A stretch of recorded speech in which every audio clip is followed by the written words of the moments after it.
I'm oversimplifying each and every one of the Call of Duty Black Ops 3 Zombies Easter eggs in order of release. Today, we're taking on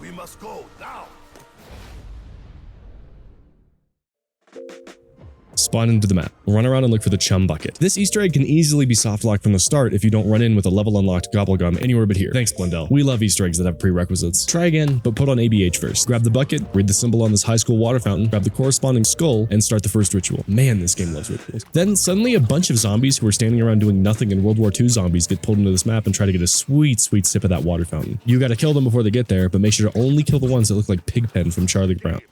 Good job. Grab the skull and run it back over to where we got it. Place the skull down and grab the next skull. Do the same thing, but this time Junior Orb Weavers from Grounded are also being teleported. Don't ask me, dude. I just work here. Once you've done that, put the skull back and grab another one. This is going to end up being a trend. Now it's time to look at these challenges and then immediately forget what they are. Then grab your first bucket of blue water. This will also be a trend. Plant any seeds that you've gathered and water them with blue water. Then end the round. Do it again. Get more water. End the round. Do it again. And now we can harvest the plants that we've grown. When you get absolutely nothing from that, grab this gas mask part, then get green water and place it in this hopper-esque receptacle. Pick up these vegan shield parts and start working on challenges. In this game, I got headshot spore infected zombies. Not too bad. Now put blue water in this receptacle and lower this cage. It'll power the main bunker door. Go back and grab more blue water just to have it and hope that you can kill the zombie before it turns into a thrasher.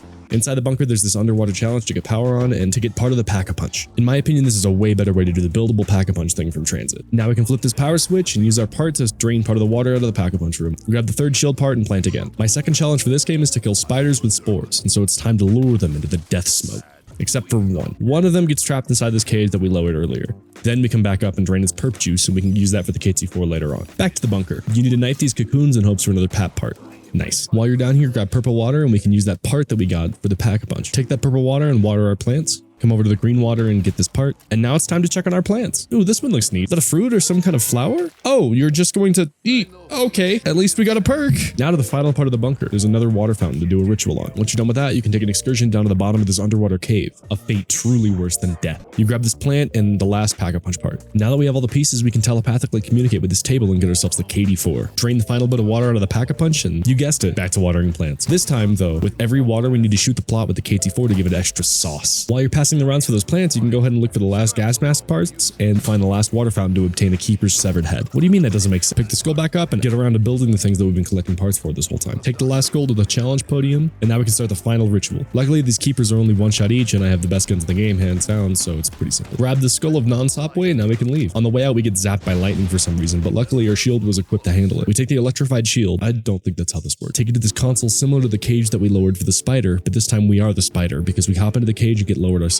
At the bottom of its path, it seems to bug out and drop us even lower into the ground to be buried alive for the rest of eternity. While we're here, we can grab this little vial on the skeleton. Who put that there? Not important. Looks like enough time has passed to harvest our plants. Unfortunately, neither of these give us what we wanted, so instead let's go start the cog step. Head down to where we got the purple water and mesmerize this poster on the wall. Then mesmerize this wall over by the elevator. Now we pass 3 more rounds, getting water, shooting the KT4 and repeat until these are ready. Have I mentioned that we're looking for an artillery shell? Well, it'll make sense soon. Oh look, we got an imprint pod. That's gonna come in handy later. More importantly, we got our artillery shell so we can move on. Head through this sewer system to get the rainbow water, then come to the bottom of this underwater cave and mesmerize this wall to reveal a seed plot. Plant the seed here and waste another 3 rounds waiting for it to grow. After we're done watering, we can come back down and grab the plant. Now we can grab ABH and fight this game's one and only mini boss. That was easy. Grab the spider's tooth and use ABH in this room to get our first cog. Our second cog is on this dock here. So we're gonna head over to the challenge podium and wait for lightning to strike, pick it up with our shield. Again, I really don't think this is how this is. Whatever. Melee this terminal, use the zip line, melee to jump off of the zip line and grab your second cog. Now, since we have all 3 upgrades of the KT4, we can take it to the basement of the bunker and place all parts as well as our KT4 on the table and get our much cooler, bluer, massive melee. Now it's time to actually use the artillery shell that we got earlier to shoot down this plane. All you have to do is, try and knife. Okay, that didn't work well. Well, what if oh, okay, great. Water more plants and get another artillery shell after 3 rounds. Fun. Try to shoot again and okay, I think we have a contender for the most finicky step of the entire game here. Finally get the plane shot down and take all 3 cogs over to the wall we opened up earlier. Place the cogs to fix this elevator and now it's time for the boss fight. Make sure to bring a gas mask down here, otherwise you get down immediately for seemingly no reason. Once you get to the end of this hallway, shoot the big orange spores on the tree end. You know, honestly, this whole boss fight is shoot the orange spores, whether it's on a thrasher or the boss. This boss works similar to the DE boss fight, but there's a whole lot less going on. You deal damage, kill some thrashers for max ammo, then deal some damage and repeat. However, try not to be like me and not notice that the tree ant is ready to take damage before expending every piece of ammo and the only weapon that can actually damage him. I then proceed to run around in circles for a good amount of time until I have a genius idea of dying. Remember that imprint pod?